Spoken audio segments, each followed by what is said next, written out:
So recently, I've seen a lot of discourse online regarding the overconsumption of books.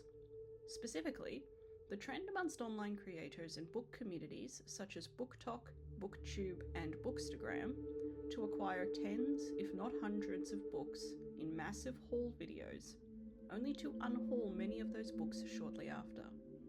If you've spent any time in these spaces, chances are you've seen a haul video already, or an unhaul video, and maybe even some of the commentary surrounding this issue. This topic of book overconsumption isn't new, but it has reached a tipping point, fueled by an ongoing rise in consumerism within mainstream publishing. Social media users have responded to the trends in consumerism and have provided extensive critique of the rampant book buying and dumping that we see online. Many viewers are now questioning the sustainability of the constant buy and discard cycle.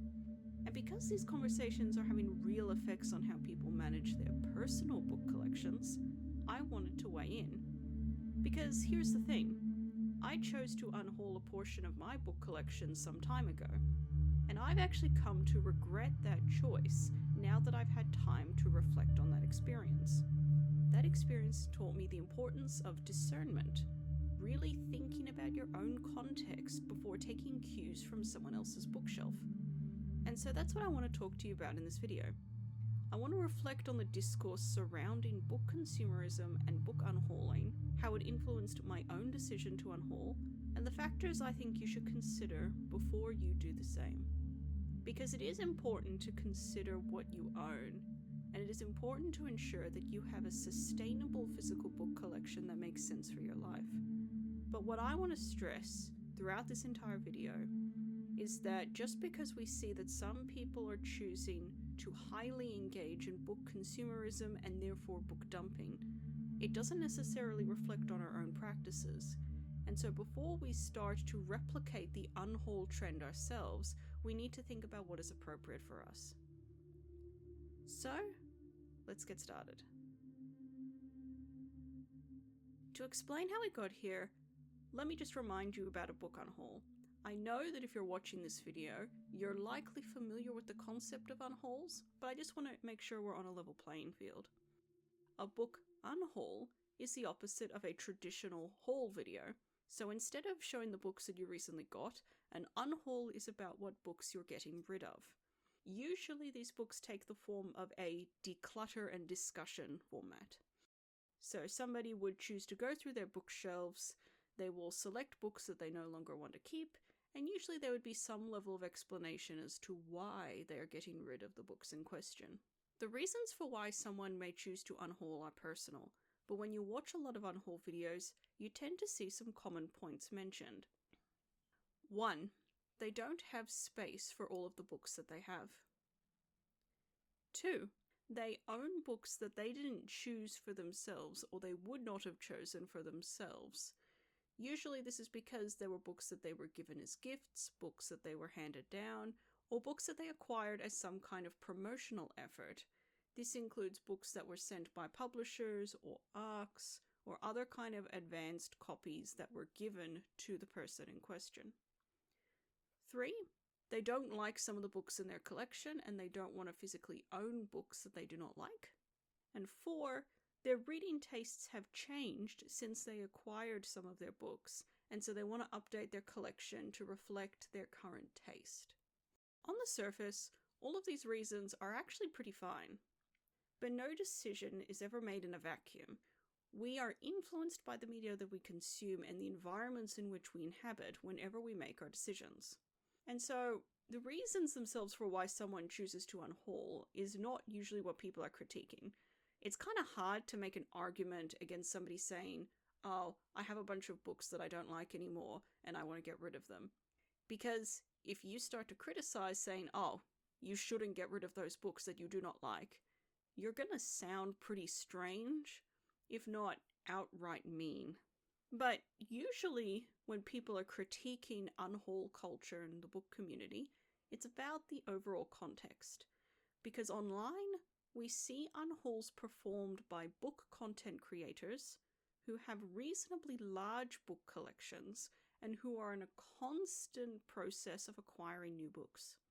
This includes buying books, as well as in the case of many creators, they're being sent copies of books as review copies or for promotional purposes, as I said earlier. So the unhauls are actually a direct response by these creators to solve the problem of a constant influx of new material coming into their life, a stream of books flowing into their house like a river. Because if they didn't unhaul, but they kept that incoming flow of books, they would soon have to buy a whole new house because the current one is filled entirely with books. So, for these creators, unhauling becomes damage control. Now let me bring it to my own story. Why did I unhaul? For the record, if you haven't seen any of my videos before, I haven't spoken that much about my physical book collection, and I don't have any pretty aesthetic photos to show you. I apologize, my book collection's a bit scattered, but I don't have the sort of very large-scale book collection that you tend to see in these videos. So then the question may ask, why would I feel inspired to do this? Well, I've always found unhaul videos to be oddly satisfying, and I think I'm not the only one because unhaul videos tend to acquire a good amount of views. There's a sense of catharsis in watching people let go of things and allowing people to have more space in their lives to get rid of the old to allow for the new. But this was never just about books for me. I've had a personal interest in minimalism for years. In fact, back in sort of 2017, 2018, I got really deep into minimalist blogs. And actually at that point in time, that's when blogs such as The Minimalists, Zen Habits, Be More with Less, Becoming Minimalist, Exile Lifestyle, etc., a lot of them were coming into prominence. I always found it quite interesting, all these people that talked specifically about living intentional lives and about having a small but curated collection of things. Now, I never went to the extreme of some of these individuals, but the idea of living with less became quite meaningful to me. And so I actually had a grander project whereby I was trying to declutter my life. By the time 2019 came around, I'd already downsized quite a few of my personal belongings. This included a lot of childhood items, it included clothes, stationery, technology accessories, you name it. But at that point, my books remained largely untouched, and that was because I was kind of leaving that towards the end of my decluttering journey. It was a bit of a harder subject to tackle compared to some of those other items. Eventually, though, I did decide to tackle them gradually. My book unhaul was not a singular event, but a series of small clear-outs that occurred. This included clearing out some of my childhood books, although not all of them, as well as a lot of fiction and non-fiction I'd acquired in my teens and early 20s. Now, I was directly inspired by book unhaul videos for this, because of the fact that I saw these videos whereby people were getting rid of their excess clutter, people were being more intentional about their book collections, and so I believed that I was going to be more freer and more organized by downsizing. And at first, I did feel more free and more organized. In fact, I even found joy in the unhaul process. One of the methods that I particularly liked for unhauling books was leaving books on public transport, one at a time, as a little thing for someone else to find, essentially. But I also did a lot of the more traditional methods of getting rid of books, such as donating them to thrift shops or leaving them in little free libraries. Now, by this point, the little free library trend was not as commonplace as what it is now. Now I find that little free libraries are actually a lot more numerous these days, maybe even too numerous in my part of the world. And through all of these methods, I managed to unhaul my books. And while in the short term I did have that feeling of satisfaction, over the long term, my opinions started to change. And enough time now has passed for me to see the full picture of my book consumption habits. And honestly, I regret letting go of quite a few of those books that I decluttered at that time.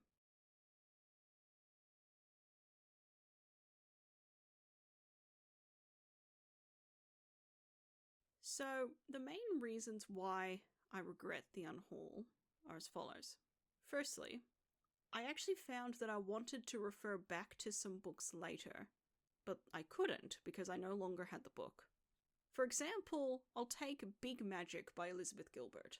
Now, when I first read it, it actually wasn't a book that I fully agreed with. I remember having some strong critiques about parts of it, but I did like the overall message that Gilbert was trying to raise about creativity and fear and how to live a meaningful creative life, even in spite of the circumstances around it.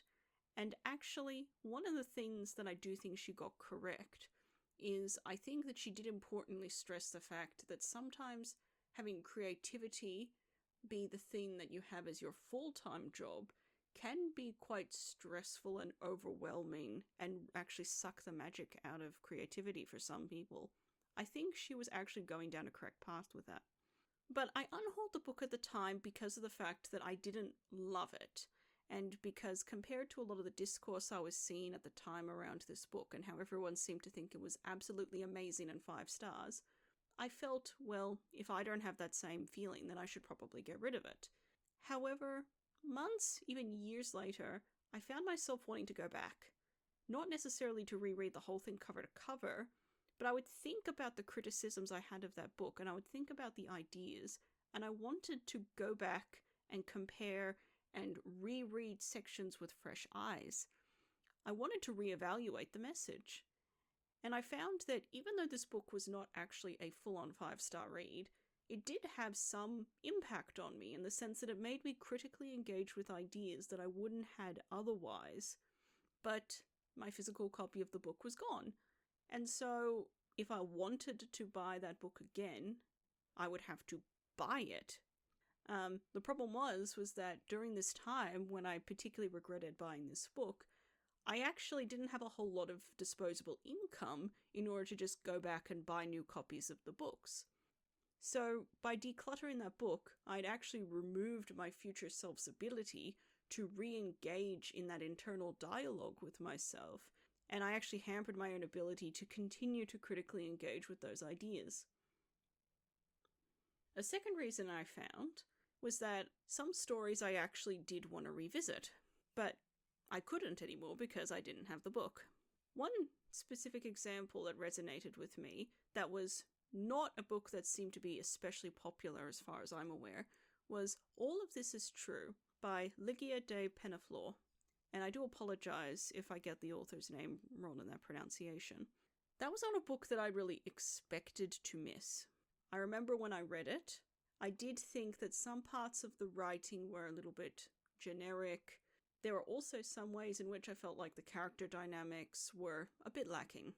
It's a young adult novel. It has like this unique sort of storytelling style whereby you're comparing the perspectives of a bunch of different characters. And it has a little bit of a central mystery about it that you try and solve. But I assumed for myself it was going to be one of those one-and-done stories. I didn't expect I was going to want to reread it because, again, it was not a 5-star book for me. But one day I did. I found myself thinking about the characters and the structure, and also a lot of the moral implications regarding the story. Similarly to Big Magic, but in the case of a fictional story, I found myself wanting to re-engage with those ideas again. Now, by this point, when I was regretting this book, I did have some ability in order to try and repurchase it if I wanted to. But the thing was that this was not an especially popular book. When I bought it the first time around, it was actually a new release, and so I was able to buy a fresh copy from a bookstore because it was a new release. But after some time, it was not the easiest thing to acquire because it was not popular. Essentially, if I'd wanted to try and purchase a physical copy, I was probably going to have to go secondhand, or I was going to have to buy from Amazon, which is not my preferred way of buying books, and I think a lot of the people watching this video would understand my feelings on that. And so, for a book that was not a popular bestseller, I realized very quickly that once you declutter your copy, it could actually be a little bit tricky to acquire once you no longer have it, and once that book has faded away from being a new release. In our current information age, we do focus a lot on the idea that everything is available at the tip of our fingers, but that's actually not the case in all situations. Yes, there are some things that you will always be able to acquire, even if you don't want to. For example, I have very reliably concluded that you will always be able to find a copy of Dan Brown's The Da Vinci Code, in pretty much any secondhand bookshop. And to be fair, I don't actually have a problem with this because, hot take, I don't mind the Da Vinci Code. I actually kind of enjoyed the story, even though I know it's flooded with historical inaccuracies. But there are plenty of books that go under the radar and are not the big best-selling books. And so, if you don't buy them or you don't own the copy once they release, you have to put in a little bit of work to get them again. And this doesn't only apply to books. Think about other kinds of media that can be easily lost, or think about independent media. We are now in an age whereby there's so many self-published works, so many works that are published in limited print runs by small publishing houses. And so once you get rid of your physical copy, the question of, oh, can I reacquire this again if I realize I've made a mistake? It's not always easy to answer. And so once I realized that I regretted getting rid of this book because I wanted to reread it again and I wanted to re-engage with this story, I realized that I had made a really big mistake with this one. The third reason was that over time I felt a surprising heavy sense of loss associated with the books I had gotten rid of. Not every single book, mind you, but there were quite a lot of books whereby there was just that feeling of almost like a small sense of grief, because I realized I didn't have this anymore, but I used to have it, and so I couldn't really engage with it anymore. I'm going to use a funny story to explain this, actually. So, I have been a fan for a lot of my life of the work of the Australian artist and cartoonist Michael Leunig. His cartoons in particular have been very formative for me throughout my life. I grew up as a child seeing and clipping out a lot of his cartoons from the weekly papers. And for quite a long time, I actually had these clipped cartoons on the ceiling of my bedroom. Over time, I'd actually acquired some books of his cartoons and his artwork. Over time, I had acquired some books of his cartoons and his artwork, and these were quite special to me. But when I was in my unhauling stage, I very much felt this sense that I had to get rid of anything that was superfluous. And I thought, well, technically, there is some double up, some replication, some duplication between all of these Michael Leunig books that I had. And so I thought, I will keep one and I will unhaul the rest. And so I put them aside, and I definitely had the intent to unhaul them, and I believed that I had. Then, for quite a few years afterwards, as far as I was aware, I only had one Michael Leunig book left. But then, last year, Michael Leunig passed away. And this was kind of not just the grief of realizing that someone who I had considered to be very influential to my life had actually passed, but also the grief that I realized that I no longer had as much of a physical record of this work that was so important to me. And I still had one book, but I wanted to go back to the other books that I had as well, because I knew that one of the books that I'd had a lot of his earlier political cartoons. I had a book that actually was not about his cartoons, but was a lot of his other artwork that was going into more of like his painting and his mixed media artwork. And I realized, oh my god, I don't have that because I put it aside to unhaul it. And I was really sad about that. And I realized I had lost something that was so impactful to me.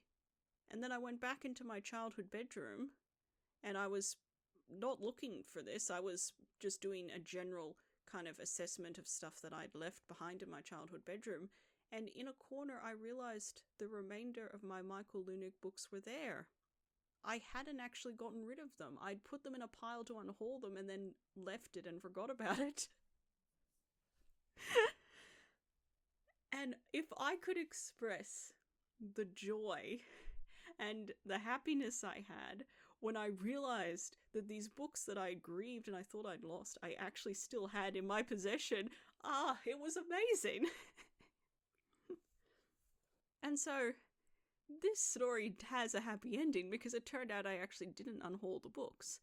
But it shows how I believed I'd unhauled the books. I thought I didn't have them anymore. And how I really sincerely regretted it because I realized how much that they'd meant to me. And so, of course, now I'm definitely not going to be unhauling those books ever again, not after this mistake. But what this cemented to me was that sometimes books aren't just things. They are your memories, they're your emotions, they are your formative identities. And so when you choose to get rid of them, you realize that you've kind of lost a part of yourself in the process. And I know that not every single book is going to be like this for you. Some books are not going to leave that much of an impact. But as I hope I've shown with not only this example, but my previous two examples, is that I regretted getting rid of my books because of the fact that I realized that some of the books I'd gotten rid of were actually still very important to me, and I didn't fully realize it or value it at the time. But the biggest reason why I regretted unhauling my books was actually much more simple and logical. I didn't actually have the problem that unhauling was supposed to fix. Remember earlier when I mentioned the fact that book unhauls were a fix or a damage control mechanism by creators to solve the problem of an endless stream of book acquisition? I don't have that problem, and I didn't have that problem back when I was doing my unhauling. Now, I do have a reasonable sized collection of books, but I don't live my life in a state of constantly bringing in new books and adding them to the collection. I'm not swimming in daily book mail. I'm not sponsored by anybody. I'm not sent ARCs. I make use of my library already, and I have since I was a kid. In fact, I don't buy that many books, and as I get older, I've been increasingly relying heavily on second-hand books, actually, rather than new books. And even when I do acquire second-hand books, it's one or two at a time. I don't bring in that many books at once. And so I realized I made a pretty silly error, one that I shouldn't have made. I forgot that I am not an influencer, and I do not live the same life as the content creators who make unhaul videos and review books on a regular basis. Now, if I were to become someone like that, then that's a different story, and I probably would have to adopt the same practices as them in order to manage the constant influx of books. But that's not my life now. I may have trimmed the fat from my collection, but it wasn't fat that my collection needed to lose. Instead, I just made myself a bit less happy, and now I'm missing a few books that, I still sometimes feel like I can't justify rebuying them just to replace them in this current economic climate. So why was I trying to solve a problem that I didn't even have? That's the contrast I didn't see clearly at the time. Content creators unhaul to make space for what's constantly arriving, but I unhauled what I already loved to make space for nothing. Minimalism promised me clarity, and instead what I got was a shelf that had very critical holes in it. And I also got some holes in my heart in the process. Before you do a book unhaul, I encourage you to ask yourself two important questions. Are you acquiring books at a fast rate? And if so, why? If you're a content creator, if you're a very fast reader, or you don't have access to a library, and I know that there are a lot of people that don't have good access to a library, and so that's not an option for them. And so in that case, regular unhauls may be a necessary part of your life. But if you're not acquiring books rapidly, the solution probably isn't to unhaul. It may just be to sit with what you've already got. And if you find that there are really one or two books that you absolutely hate with all of your heart and you cannot stand to look at them, you can just get rid of one or two books. But a large, concentrated unhaul may not necessarily be the answer to somebody that is not already acquiring books at a fast rate. Sometimes it's not best to take away, but to just sit with what you have. And secondly, do you genuinely dislike the books that you want to unhaul, or are you chasing a feeling of post-declutter satisfaction? I've been very lucky that I never really bought books that I absolutely hated with every cent of my being, except for The Kite Runner. I hate The Kite Runner, but I had to study it for school, so keep that in mind. I've never regretted getting rid of a book that I strongly disliked, but the ones that I do miss and that I regret getting rid of were ones that were meaningful in some way. And it doesn't necessarily mean that I absolutely liked them. In fact, as I explained before, some of them I didn't fully like when I first read them, but often they were thought-provoking in some way. But because of the fact that they didn't spark a sudden, love reaction immediately, I assumed that I wouldn't miss them when they were gone, and I realized that wasn't actually the case. Instead, what I chased was that feeling of, I'm going to be so satisfied and I'm going to feel a lot lighter once I have fewer books around and I only have the absolute best ones. And so I want you to ask that for yourself. Are you chasing this feeling that everything's going to be so much better once you've unhauled your books? And do you think it's going to make your life better and simpler? Just because you don't immediately love a book doesn't necessarily mean you should get rid of it. You may find that it still has an important part to play in your life. So think about these things before you go on to an unhaul. Ultimately, I don't want you to make the same mistake that I did. I don't think unhauling is bad. In fact, I think that unhauling can be quite a beneficial practice.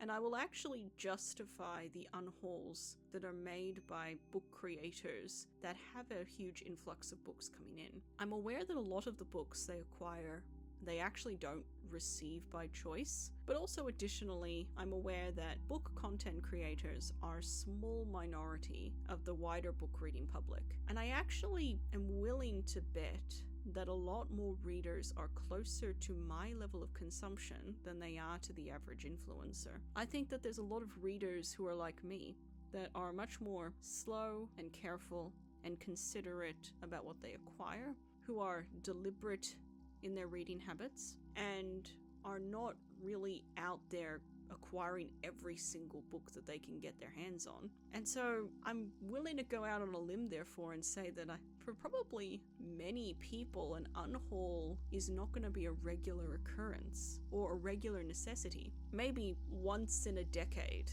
maybe you will go through your collection and decide to get rid of stuff that you haven't touched in the past 10 years. Or maybe you are an older person and you've never culled any part of your collection and you're looking back on an entire life's acquisition of books and you want to downsize and you find this is the time to get rid of some books. These are one-off occasions that I think are quite understandable, and note how all of this is heavily driven by context and discernment. You need to ultimately understand your reasons and your real, true reasons for why you want to unhaul, and you don't have to borrow someone else's logic if it doesn't fit your life, especially if you're not an influencer. You don't have to borrow someone else's logic if it doesn't fit your life.